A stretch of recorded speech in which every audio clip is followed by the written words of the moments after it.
Hey guys, I'm MUT Gamer back here for another video, guys. This is going to be my starts and sits of week 6. Starting off right away, we have the quarterback.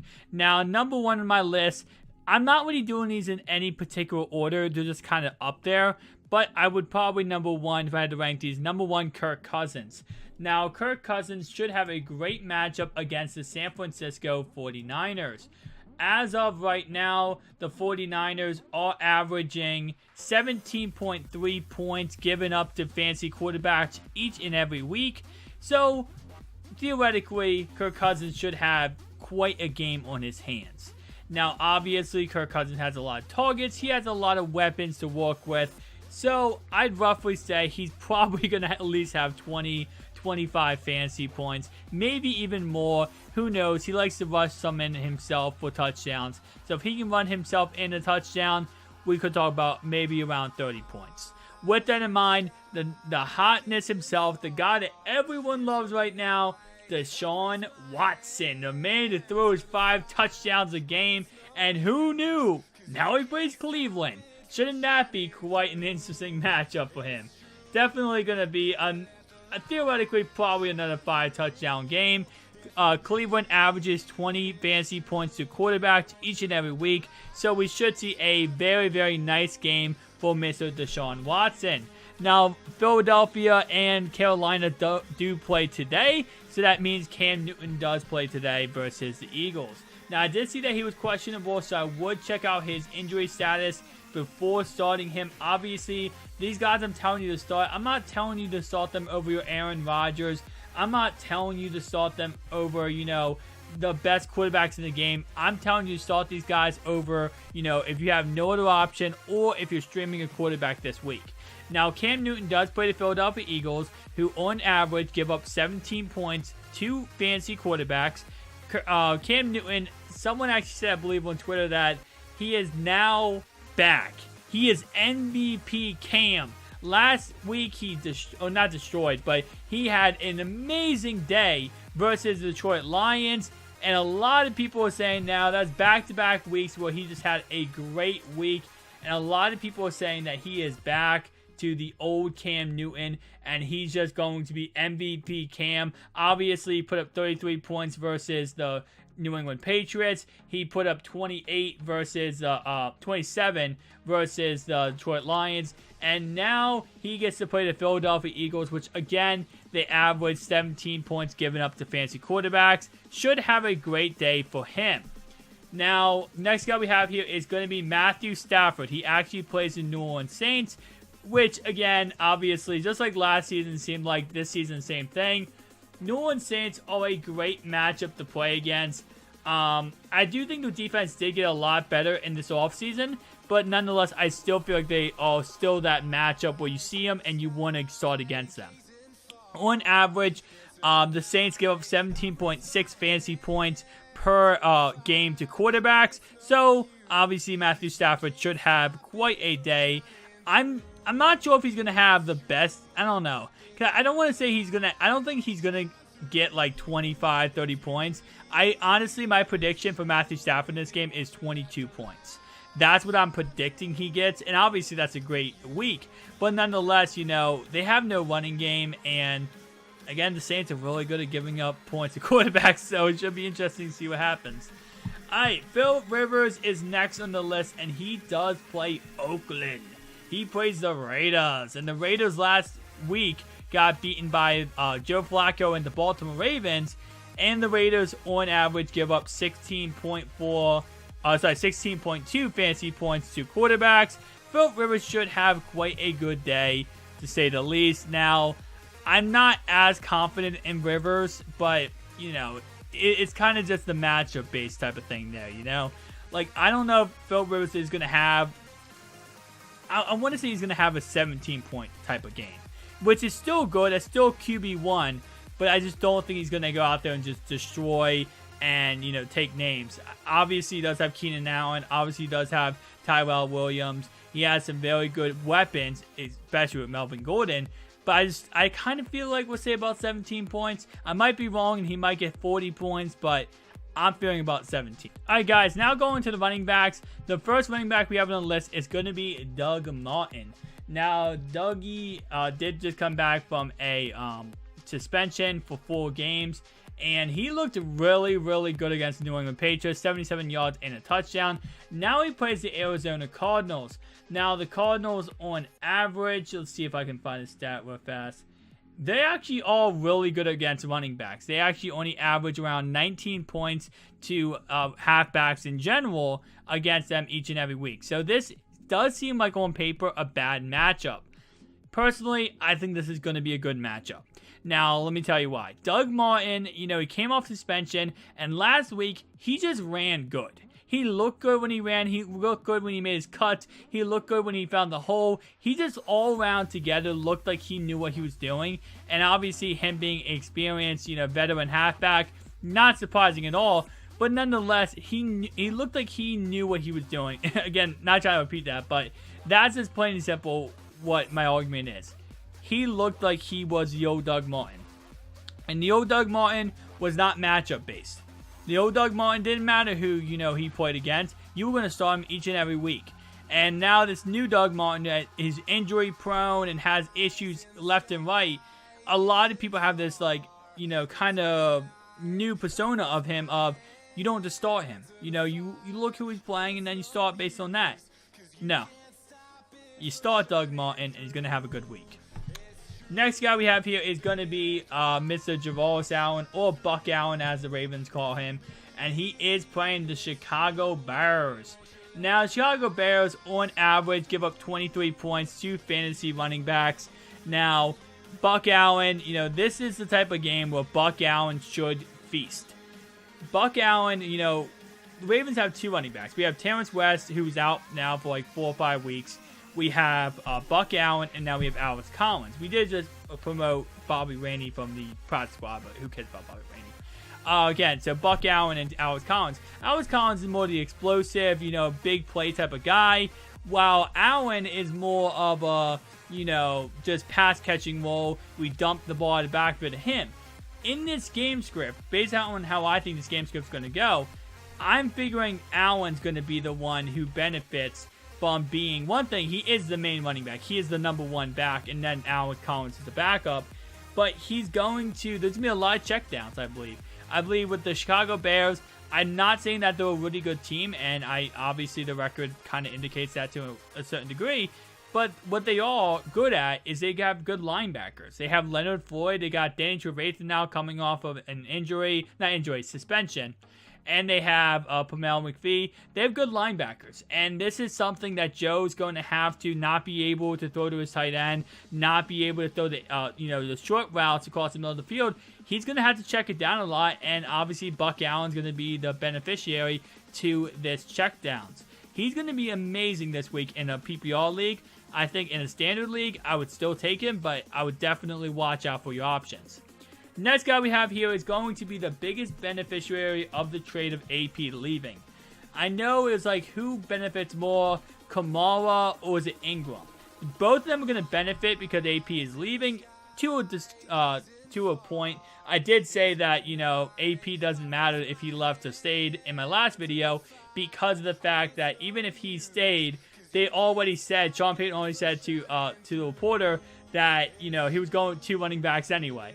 It didn't really matter if AP stayed or not. But nonetheless, this week he is going against the Detroit Lions. And the Detroit Lions give up 23 fantasy points on average to running backs. Mark Ingram now without Adrian Peterson right behind him, he should be able to get a lot more carries and a lot more production in this game. I said it before with Kamara that he is kind of dangerous in fantasy because we don't know what he's going to do. He could have 10 catches a game and that's all he does. Doesn't get in the end zone, nothing. Mark Ingram's going to get carries, he's going to get the goal line opportunity, and he's going to get some catches. With that in mind, Ingram should have a good day. Next guy we have here is going to be Marshawn Lynch, and I know a lot of people see that name and go, whoa. No. We're not falling for this trap again with Lynch. Lynch hasn't had the best season in the world. It's no doubt about that. And I know a lot of people drafted him very high to give him, you know, to keep him on that pedestal of going to be the old Marshawn Lynch. And he's not the old Marshawn Lynch. That's just a fact. I mean, obviously, anyone who thinks he's the old Marshawn Lynch, you're playing yourself with that. But nonetheless, he is still Marshawn Lynch. He is still a good runner. He is still a good halfback. And this week, he plays the Chargers, who's on average give up 26 fantasy points to running backs. Mathematically wise, if you want to like think about this in a different context, because obviously I'm giving you like these averages, and it's like, well, what kind of average? Like, what does this mean? On average means that they give up the 10th most fantasy points to running backs. That's what I mean by averages, or what I'm saying by averages. Link down below in the description is going to take you to ESPN, and you can actually go ahead and see how much points each team gives up to fantasy running backs. That's what I'm going off of to say what I'm saying. So Marshawn Lynch should have a good day. Number 5 is going to be Leonard Fournette. Now, Leonard Fournette goes against the LA Rams, and he should feast. Obviously, they give up the second most points to fantasy running backs at 29.5. Yeah, the Rams, I believe before this week, gave up the most rushing yards and touchdowns to fantasy running backs. I might be incorrect on the touchdowns, but I know it was the yards. Yeah, and now this week, obviously, they're going to go against Leonard Fournette, who had 188 yards and 2 touchdowns last week. Doesn't take rocket science. He's gonna feast, and he's gonna feast very often. Alright, guys, so now looking at fantasy wide receiver starts of the week. Let's start off right away with Michael Crabtree, who is actually going to be going ahead and playing the LA Chargers. On average, the LA Chargers give up 35.9 points on average to that spot. Once again, if you want, like just a number, they give up the 10th most points to wide receivers, to fantasy wide receivers. So with that in mind, he should have a very, very good day. Devin Funchess is number 2. Devin Funchess is going to go ahead and play the Philadelphia Eagles, who give up the second most fantasy points to wide receivers, being 41.7.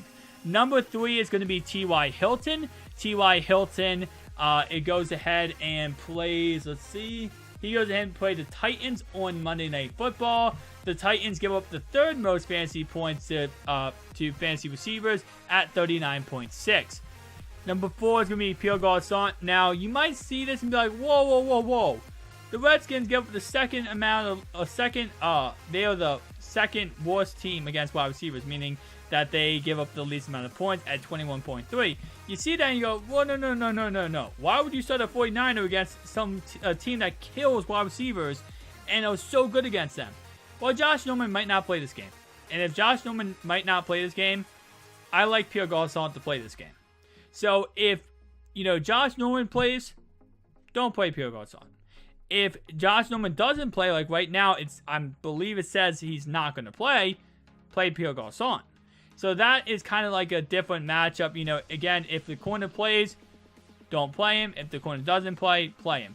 Number 5 is going to be Terrell Pryor. And Terrell Pryor plays against the San Francisco 49ers, who give up 37 points on average to the wide receiver position. And they are the 8th, they give up the 8th most points to wide receivers. So he should have a pretty good day. Last week he had a touchdown, I think it was like a 30-40 yard touchdown grab on the Chiefs. So should have a good day this game too. Again, Pierre Garçon is iffy depending on if Josh Norman plays or not. Alright guys, so now looking at tight ends. Number 1 is really, I don't know. I put number 1 in the list because theoretically he should have a really good game, but at the same time he might not. It's kind of iffy when it comes to Coby Fleener. Willie Snead is back in the lineup, and it is good matchup with the Lions giving up 12.1 points on average to fantasy tight ends, and he theoretically in this matchup should go off and have a really good day. Same time though, Willie Snead coming back really hurts Coby Fleener in a lot of ways. Obviously less targets to Coby Fleener, but I just, personally wise, mentally wise, I love Coby Fleener in these type of matchups, and because they do throw to him somewhat near the end zone, he could definitely fall his way into the end zone. Now, tight ends this year and last year it's pretty much a crapshoot, guys. tight ends, you know, you have your Gronkowskis, your Travis Kelce's, you have those guys, and after that, it kind of just falls off. Your Jordan Reeds, you know, when he's healthy, and it just falls off after that. You know, obviously I'm not including Greg Olsen because he's out, but you know, it falls off after that you know, elite tier, and there's just a crapshoot on who can fall in the end zone every given week. So these 5 tight ends, I'm not going to talk about them much because there's not really much to talk about. You know, it's just kind of like, hey, they're there, and you know, if you have one of them, I recommend starting them, but don't be surprised if they just give you 0 points and they do nothing, because that's how tight ends seem to work. Not trying to be like, oh, you know, like angry about it, but it's just like tight ends, you know, they either fall in the end zone or they don't. And if they fall in the end zone, they give you 10 points. If they don't fall in the end zone, they don't give you anything. And, you know, no tight end outside the elite tier really does anything any given week. So, tight ends, most useful position in fantasy football, right? Now looking at defenses, the 3 defenses I have are going to be Jacksonville, Atlanta, and New England. Now, normally, no way ever would I recommend starting New England, but New England does play the Jets, and that's the only exception. The Falcons do play the Dolphins, and the Jacksonville Jaguars do play the LA Rams, who the LA Rams last week threw 2 interceptions and fumbled it to the Seattle Seahawks. Not saying Jacksonville's defense is the best thing since a toaster, but they did shut down the Ravens and scored 44 points on offense, and they did destroy the Steelers, only letting them score, I believe, 9 points. So, not saying they're the best thing since a toaster, but you know they're going to do something good. They almost had a pick 6 against the Ravens, or fumble for 6 against the Ravens. They had 2 pick 6s against the Steelers. I saw Jacksonville in every platform. Alright guys, so now going into the opposite point of view, and this is going to be, what player should you not start? Let's start with quarterbacks, and we go to running backs, wide receivers, and tight ends, obviously. Let's start with quarterbacks. Number 1, Derek Carr. I know you see Derek Carr, and you go, oh my god, he's back. He might come back this week. A lot of reports he's coming back this week. And you just instantly think, oh, well, he's in my lineup then. Instant start? No. He's coming off injury, one thing. Second thing, yes, it is a good matchup against the, the Chargers. And that's a great matchup, don't get me wrong. But I don't trust a guy coming off injury the first week. And also, Chargers is not a great matchup. They only give up 15.8 points on average to quarterbacks.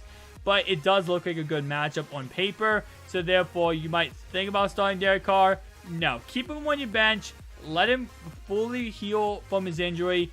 And then we'll see how, we'll see where we go on from there. Jared Goff is interesting. Because Jared Goff last, couple weeks, he's been playing really bad defenses, and he's been going off. He's been just having a field day on these defenses. Well, we saw what happened last week when he played an actual defense in Seattle. He got his butt handed to him. So with that in mind, from right now, this week, who do they play this week? They play the Jacksonville Jaguars, who destroyed the Ravens, destroyed the Steelers at home. Yeah, you might just want to stay away from Jared Goff, okay? If Big Ben throws 5 interceptions and 2 pick 6s at home, where he's the best at, and known to be the best at, I wouldn't start Jared Goff and think it's just a coincidence. Same thing with Joe Flacco, had nothing against the Jacksonville Jaguars. I'd stay away. Carson Wentz played the Carolina Panthers. And I know Carson Wentz, he's amazing, and he's not matchup proof yet.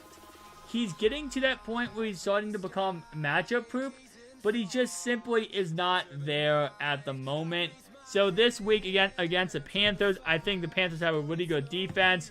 And if we look at how much points, they actually give up I think it's the 9th fewest points to fantasy quarterbacks at 14. I recommend keeping him on your bench this week. Number 4, Trevor Siemian. Trevor Siemian will go ahead and play the New York Giants. Now, the Giants look really, really freaking bad, right? They're 0-5. They lost Brandon Marshall. They lost Odell Beckham. They lost Sterling Shepard. And now DRC suspended? What the heck? Now DRC is not going to play. So I know you see that matchup and you think, oh, yes, yes, yes, I want Trevor Siemian. No. I know it seems like a good matchup, and on paper, the Giants give up the 10th most fantasy points to quarterback to 18.6. You just you can't do it, guys. Just step back and don't go for Siemian this week. There are better options. Alex Smith is going to be the last guy we have here, and Alex Smith is going to go ahead and play the Pittsburgh Steelers. Now, Steelers give up the second fewest points to fantasy quarterbacks. By the way, with the Jared Goff, if you're still thinking about starting Jared Goff, Jacksonville gives up the least amount of points to fantasy quarterbacks at 5.5. I wouldn't start Jared Goff, just saying. But the second least amount of points given up by quarterbacks is the Pittsburgh Steelers, and they're 8.8 points given up on average to fantasy quarterbacks. Alex Smith should not have a good day, and that's plain and simple. Now looking at running backs you should stay away from and not start. Number 1 is Frank Gore.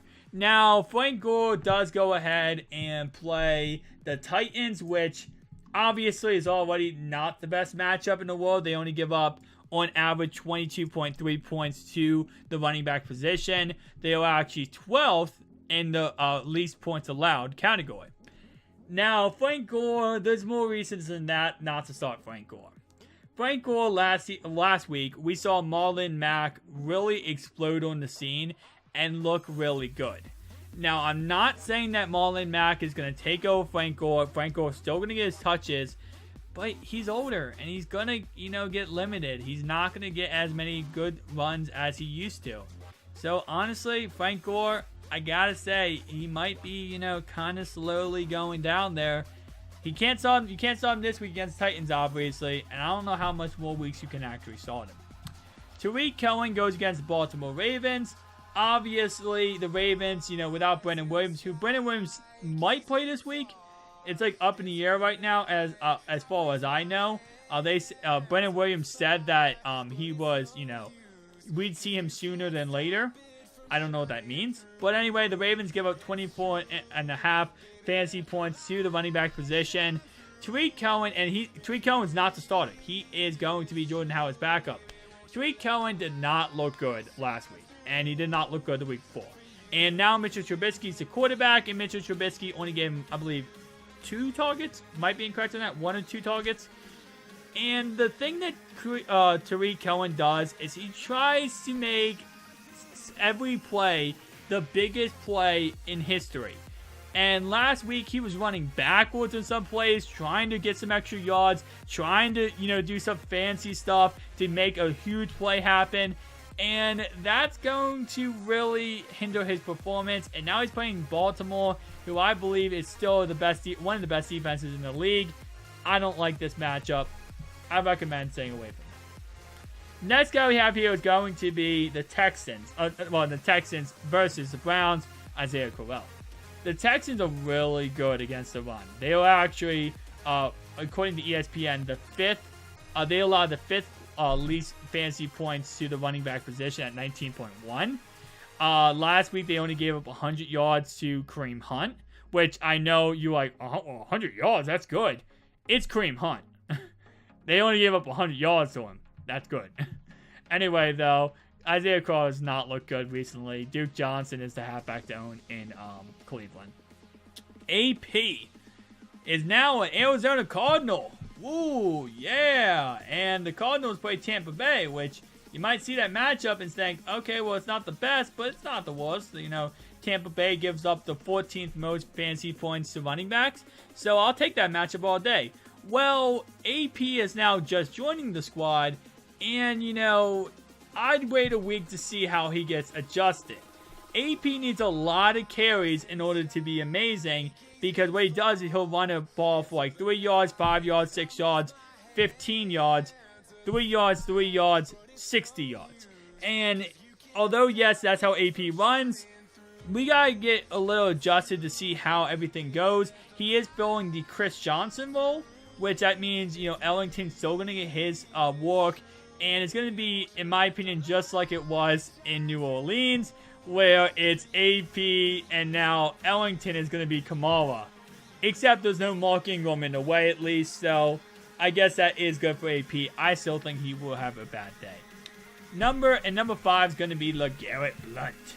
LeGarrette Blount does play Carolina, and obviously Carolina against the run. Let me see if I can find this real fast. They give up I think that's the 12th least points to fantasy running backs at 22.8.